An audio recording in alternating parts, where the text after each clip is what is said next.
Readings of Almighty God's words on the pursuit of the truth. How to pursue the truth. 1. What is the standard for having a conscience? How should you gauge whether a person has a conscience or not? It depends on whether they have a sense of justice in their heart when they see evil people doing evil, or see things that harm the interests of God's house, and whether they are able to hate these things. If they have no awareness at all in their heart, then they have no conscience. Also, if someone has no awareness in their heart of the evil they have done, or of the things they have done that clearly violate the principles, such people too have no conscience. If you have no conscience, then you are not human. In that case, will God still save you? If God won't save you, will He still discipline you? Disciplining and chastening are a minimal part of God's work. When I say minimal, I mean that God only uses these methods sparingly, but they are still a part of God's work. If you don't even have a conscience or reason, is there any use in God disciplining you? If you have no sense of justice, and you do not feel anything toward all that is wicked, all that goes against the truth, all that goes against moral justice, and even that which goes against your conscience, and you do not hate such things, and if you cannot stand on the side of God to defend the interests of God's house, and you cannot stand up and say one thing in defense of the church's work, not even a single fair statement, then you are not human. You are not human, and yet you extravagantly hope for God to discipline you. You really are elevating yourself and not regarding yourself as an outsider.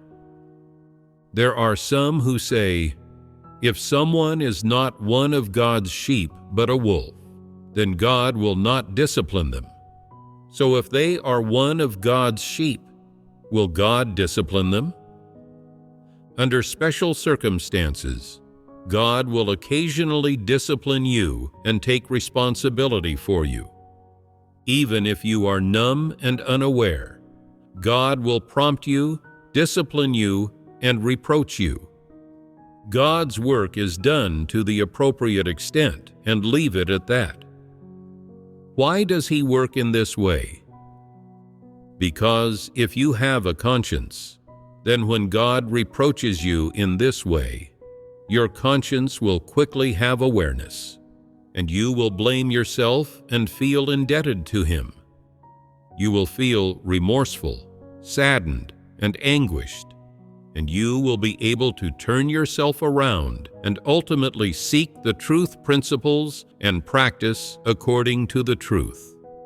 This is the result that God wants. If you have a sensitive conscience and understand many truths, and even if God does not discipline you, chasten you, or prompt you, you are still able to realize the problem, and your conscience still has awareness, and it feels reproached and reprimanded, then that is even better, and God's discipline is not needed.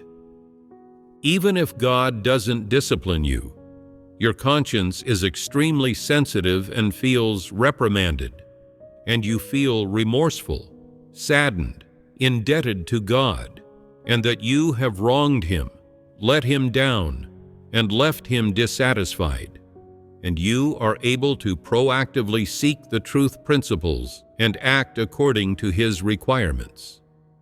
This is the effect that the conscience of normal humanity exerts on people, and it is also the effect that it ought to exert on people.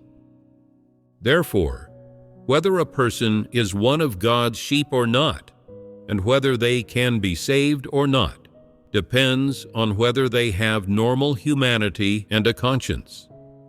This is crucial and important.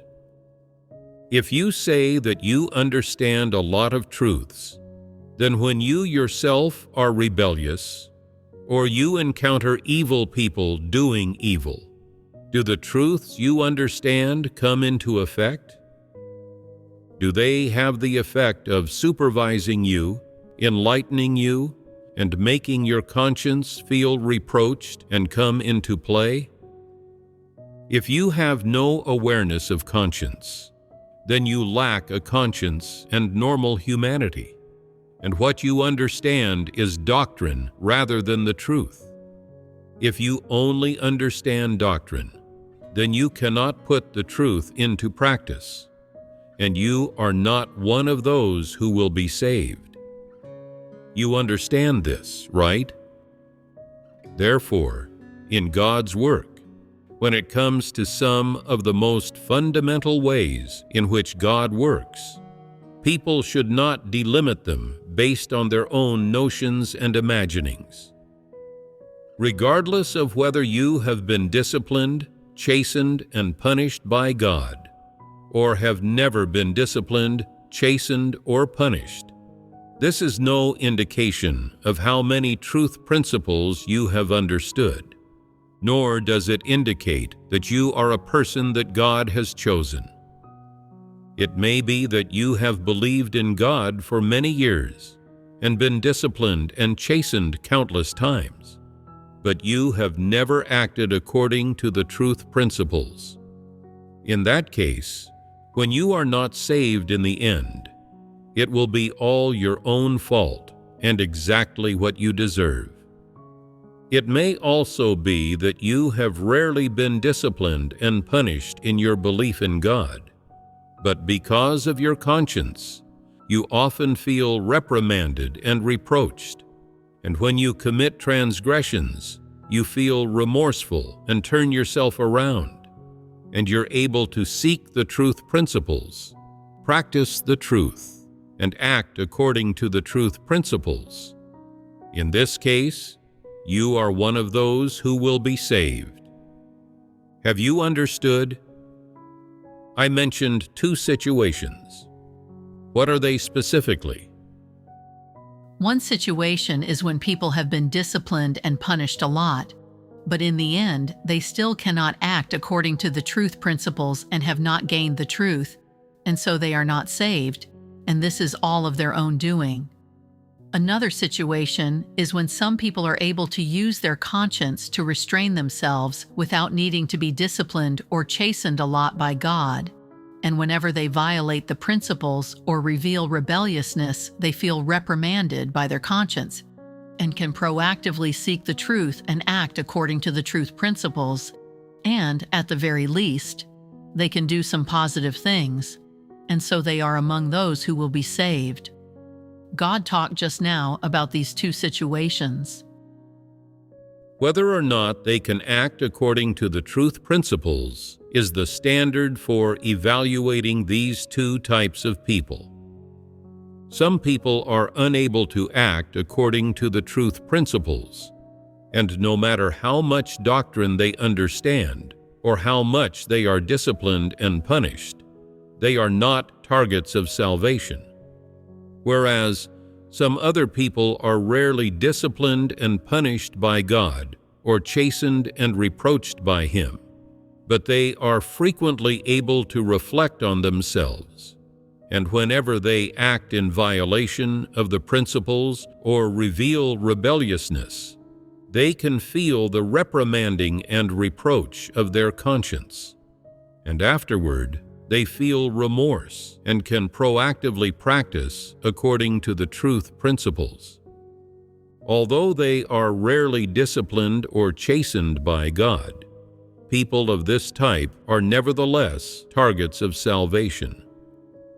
The disciplining and punishment I refer to here have nothing to do with the judgment and chastisement of God's words. They are simply what people think of as disciplining and punishment in their own notions and imaginings.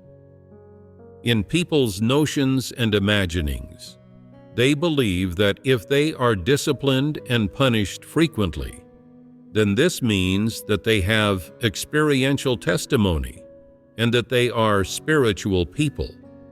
People also often link being disciplined and punished with the work of the Holy Spirit and believe that they are connected to the stream of the Holy Spirit. There are some people who often say, "I didn't do my duty well, and I was pruned once again. Now I have blisters on my mouth, and I have fallen ill. This is God disciplining me." Many people often fellowship about these experiences, but you should look at what their manifestations are whenever issues befall them. See whether they feel reprimanded by their conscience when they do something wrong, and whether they are able to stand up and uphold the truth principles and defend the interests of God's house when they encounter evil people doing evil, or when they encounter wicked things. If not, then these people have no conscience and they are not human. They say nice-sounding words and speak so consummately about the many experiential testimonies they possess. It's as if God has shown them so much grace and done so much work on them and spoken so many words to them, and this seems to suggest that they have already attained salvation. However, in their everyday lives, whenever they encounter problems that relate to the principles, they never uphold the truth principles, and they always shrink back like a turtle hiding in its shell and evade the issue. And every time they are asked to speak and express their views and standpoint, they abstain, play dumb, and stay silent. They don't uphold the truth principles at all, nor do they practice the truth. What people are these? They are hypocrites. When they are watering and helping others, they talk about spiritual theories in a very systematic and logical manner, and they go on for hours at a time, moving some people to tears, and yet they never practice the truth in their own actions. These are Pharisees. No matter how many pseudo-spiritual experiences and pseudo-spiritual doctrines they speak of, or however many empty words and exaggerated words they say, their conscience does not reproach them. And when it comes to any cardinal issues of right and wrong or matters of principle, they don't stand on the side of the truth or uphold the truth principles, and their conscience does not reproach them at all. But afterward, they can still shamelessly boast about how they defend the interests of God's house, and they can still spout many nice-sounding doctrines. This is being hypocritical and lacking the awareness of conscience. They fail to practice the truth so many times. They violate the truth so many times. They deceive and mislead people so many times.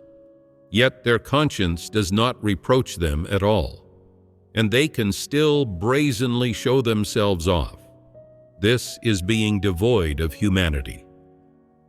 They swagger around and bluff in this way all over the place, and they don't even feel embarrassed. They do not practice the truth, and yet they still brag that they are spiritual people, that they are people who have been saved and made perfect by God, and who love God more than anyone else. This is lacking the awareness of conscience, and these are not people who have been saved. Can those who have been saved lack normal humanity and the awareness of conscience? Some people feel that they don't like the truth that much, and whenever they encounter problems that involve the truth principles or cardinal issues of right and wrong, they become people pleasers, try to muddle through, and are never able to uphold the truth principles, and so they feel reproached in their hearts and often pray before God and feel indebted to Him. Although they are often weak and unable to break through this barrier, they know in their hearts that they have not upheld the truth or justice, and that they have not stood firm in their testimony for God, and that they are just people pleasers. So they would feel too embarrassed to say that they have any testimony. This is because they have not upheld the truth principles and have no genuine experiential testimony, and they are impoverished and blind and have not met God's requirements. They know this in their hearts, and their consciences often feel reprimanded for it, and they feel that they owe a debt to God and are saddened. There is still hope and leeway for these people to attain salvation. By contrast, there are those who outwardly appear to understand the truth very well and to be able to water, provide for, and help people. But when they encounter problems that involve the truth principles or cardinal issues of right and wrong, they never stand on the side of God, and they never uphold the truth principles. And yet, they brag about being spiritual people, people who love God, and people who are loyal to God. People of this kind are in great trouble. They do not dare to face reality. They do not dare to solve real problems. They do not dare to declare their position on major issues. And they do not dare to uphold the truth principles in an open and straightforward manner. But after the fact, they still shamelessly boast that they are spiritual people and say that they love God the most and can best grasp God's intentions. People of this kind have absolutely no awareness of conscience. Can a person who lacks the awareness of conscience uphold the truth principles? Do they dare to openly declare their position and stand on the side of God to deal with evil people? There's no chance of that. It is very difficult for such people to practice the truth. If a person has the conscience of normal humanity, they will regulate their thoughts, words, and deeds. What does regulate mean? It means that when your thoughts and behaviors stray outside the standard of normal humanity, your conscience will judge that it is wrong to think in that way and not good to do that thing, and so you will blush and feel uneasy and reproached. After having these feelings, your thoughts and behaviors will be restrained to a certain degree, and this certain degree of restraint will regulate your behavior and enable you to avoid doing things that clearly violate the truth principles and things that go against your conscience and moral justice. But if you don't have the standard of conscience, then when you do things, you won't have any criterion by which to regulate and restrain your thoughts and behaviors, and so you will run wild. You will do whatever comes into your head, whatever you want, and whatever is beneficial and advantageous to yourself. Under these circumstances of you having no restraints whatsoever, your thoughts and behaviors will be greatly amplified. What does greatly amplified mean? There will be no regulation to them at all. It'll be just like how it is when non-believers cheat people. They lack the awareness of conscience, and if they con you out of $1,000, they won't feel bad. And if they swindle you to the point that your family is ruined, they won't feel bad either. And even if you get down on your knees and plead with them, they will take no notice of you. They truly are immensely evil people. Why is it that they can do such evil? It is because they have no awareness of conscience or the restraint that a conscience provides, and so they can be so evil and become heinous sinners. Therefore, it is important to have the conscience of normal humanity. People are able to uphold the truth principles firstly under the condition that they have the awareness of conscience. Having the awareness of conscience and a sense of shame is what enables your behavior to be regulated and gives you the opportunity to embark on the path of seeking and practicing the truth. If you don't have the awareness of conscience to regulate yourself, then you will not have the opportunity to embark on the path of pursuing the truth. Therefore, it is only upon the foundation of possessing the awareness of conscience that people can have the opportunity to be led onto the path of practicing the truth and upholding the truth principles. But even then, they merely have this opportunity.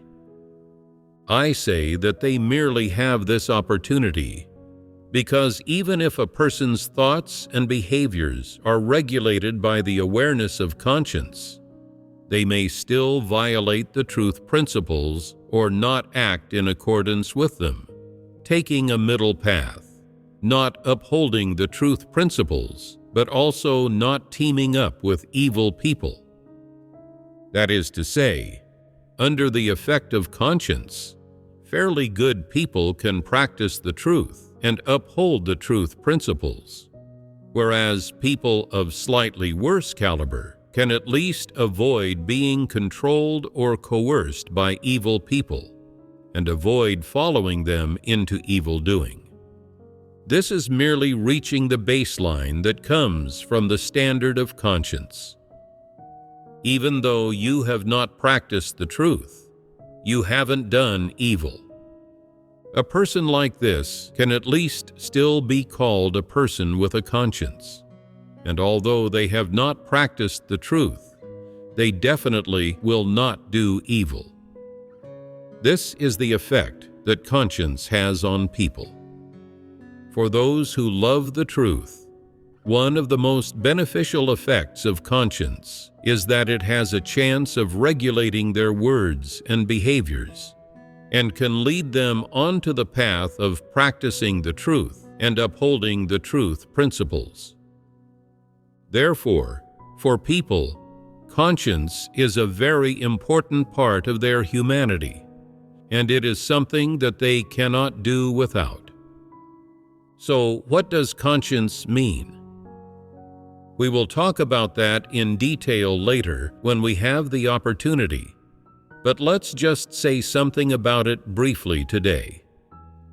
Conscience refers to a person's kind-heartedness and sense of justice, which are the two most basic qualities. If you possess these two qualities, you are a person with a conscience. If you do not possess either of these two qualities, then you lack conscience. People who lack conscience do not have normal humanity, and not having normal humanity means that they have no sense of justice and are not kind-hearted. What does no sense of justice mean? It means being crooked and wicked.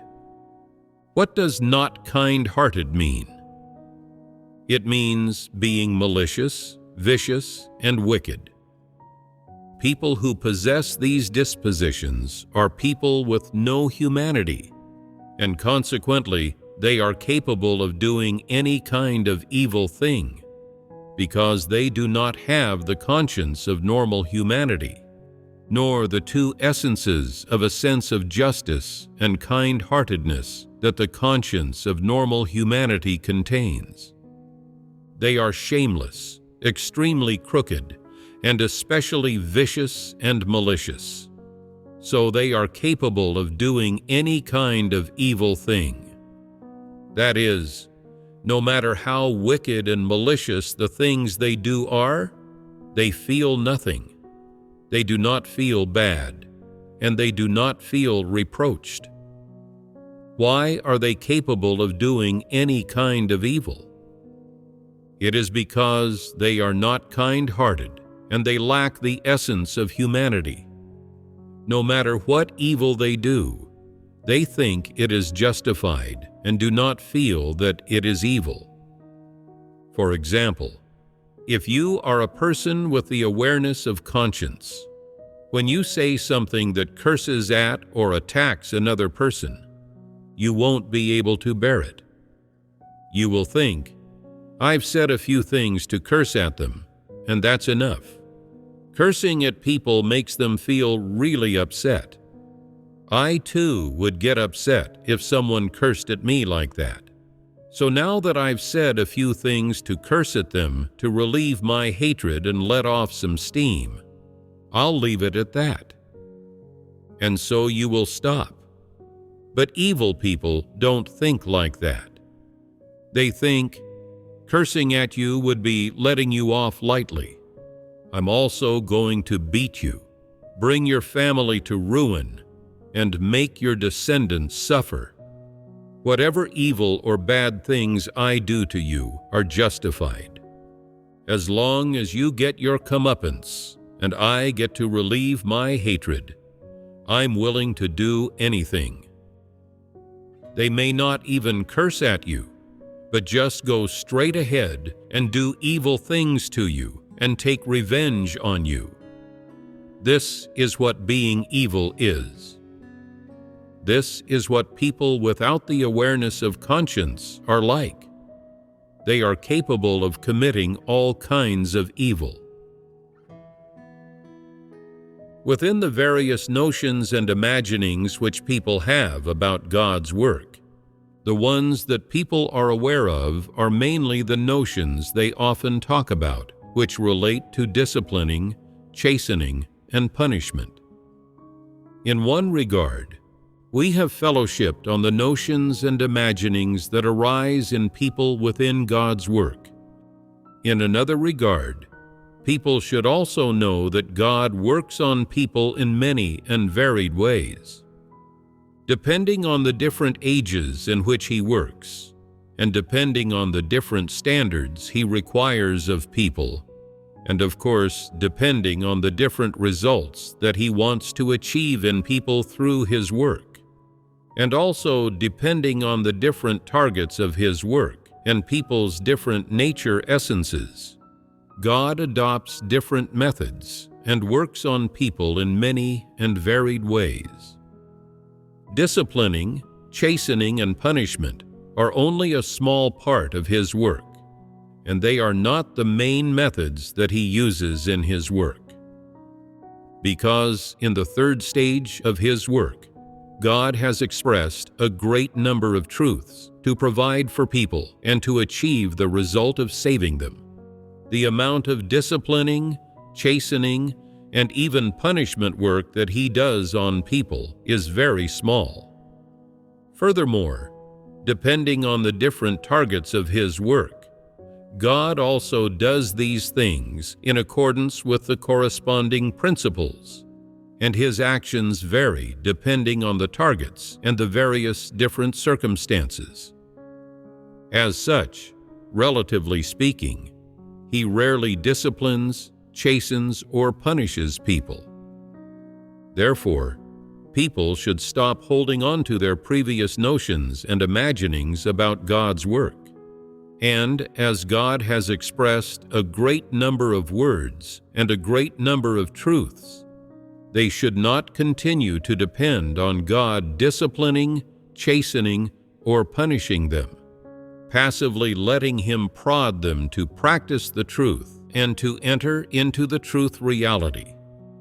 This is an idea that people shouldn't have.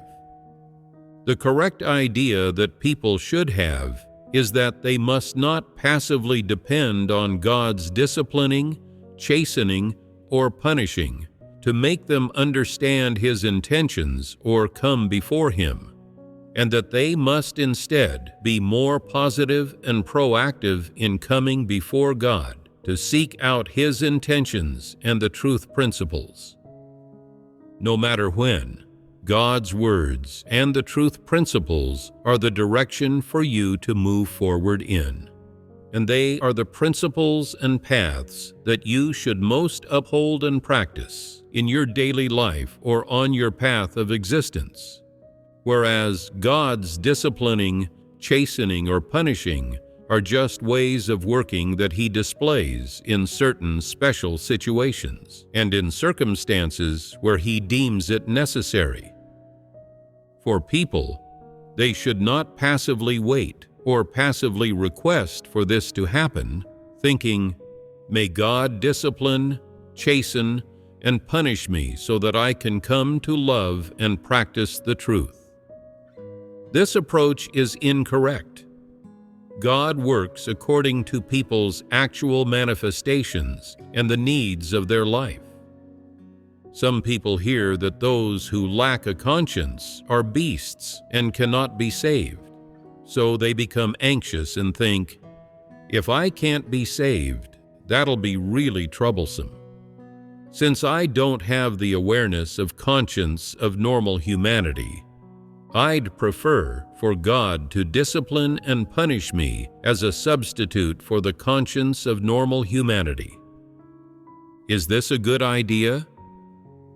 As a created being and as an ordinary member of the corrupted human race, if you really think that you are devoid of normal humanity and lack the conscience of normal humanity, you feel the pain of this deeply, and you hope that God's disciplining, chastening, and punishment will not leave you, and that they will enable you to be transformed and ultimately survive. If you really have this kind of resolve, then that may be a good thing, and it is a ray of hope for your survival. But if you do not have that kind of resolve, then I say to you, you are in great danger if you do not have the awareness of conscience of normal humanity. Even if you have occasionally been on the receiving end of God's disciplining, chastening, and punishment, that is something that He has granted to you. God does these things and uses these methods to prompt you and warn you, so that you will do less evil and receive less punishment. God has saved your pride enough. You should be grateful to God for Him making an exception by showing you this grace, instead of not knowing what's good for you. In normal situations, God will not do any work or use any ways of working on someone who lacks the conscience and reason of humanity. If you have received disciplining, chastening, or punishment from God, no matter which it is, whether it be mild or somewhat more severe, then you should be grateful to God for all of it. To put it in the colloquial words of man, this is God having some regard for you and raising you up. God absolutely does not look upon you with hostility or condemn you, so you should accept it from God. If you really have the chance to receive God's discipline, chastening, or punishment beyond the provision of the truth, then it proves that God still treats you as a created being and a member of the corrupted human race. You should thank God, understand this correctly, and submit to God's disciplining, chastening, or punishment. You should not harbor a hostile attitude toward God because of it, nor should you rebel even more against God because of it.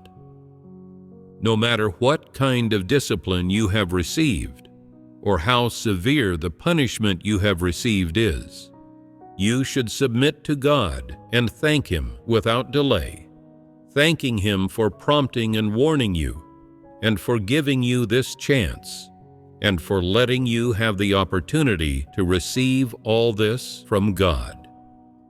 This also proves that you still have a relationship with God, and that this tie has not been completely severed. In God's work of managing humankind, and in the process of Him saving people, God still has you in His heart. At the very least, God still sees you. When He sees your rebelliousness and your corruption, He is still willing to discipline you, chasten you, and punish you. This proves that He has not completely given up on you. For you, this is fortunate, and it is also good news. Therefore, even if you are subjected to a bit of painful disciplining or chastening, you should come before God without delay. The purpose of coming before God is not for you to bow down before Him, nor is it to make you feel that God is frightening or fearsome. Instead, you ought to understand what you should do in order to please God, what you should do so that God will no longer be angry with you, and what you should do so that His anger will be dispelled. At the very least, you should do your best, within the scope of what your caliber can achieve, to practice the truth principles that God has told you, and you should not make God angry with you again. If God gets angry with you time and time again, and you continue to be extremely numb, and you still stiffen your neck and intransigently view God with hostility and fight against Him to the very end, then in the end, what you will inevitably be met with is God giving up on you. The time when God no longer disciplines, chastens, or punishes you is the time when God has given up on you. And once God gives up on you, He will stop prompting you, and He will remove you from His sight, moving you to a place outside of the church, to a place far from the center of His work. At the very least, He will make it so that He cannot see you during His period of work. God will not want to see you anymore. If you commit evil to this extent and reach this point, then there is no hope of you being saved. Have you understood? Today's fellowship related to the topic of letting go of the barriers between oneself and God and one's hostility toward God. Whether it be exposing people's notions and imaginings about God, or exposing their attitudes toward God, or fellowshipping about exactly how and in what ways God performs His work on people.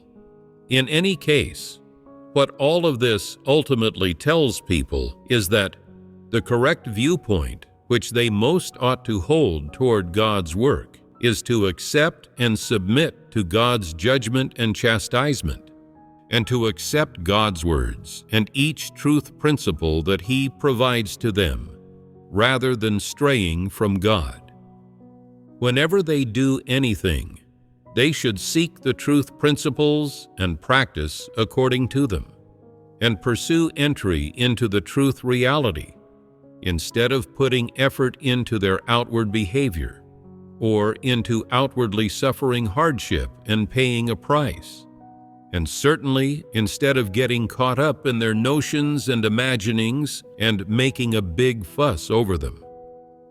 When all is said and done, no matter what your notions and imaginings about God are, the result that God's work is intended to achieve is to work His words and the truth into people, and to enable them to have truth principles to abide by and to uphold these truth principles in everything they encounter during their daily lives and on their path of existence. This is the intended result of God's work. The ultimate result that God's work achieves is that the truth becomes people's reality and people's life, rather than Him accomplishing all of this according to their notions and imaginings. You understand this, right? We have more or less fellowshipped enough on these topics, have we not? Then here ends our fellowship for today. Goodbye.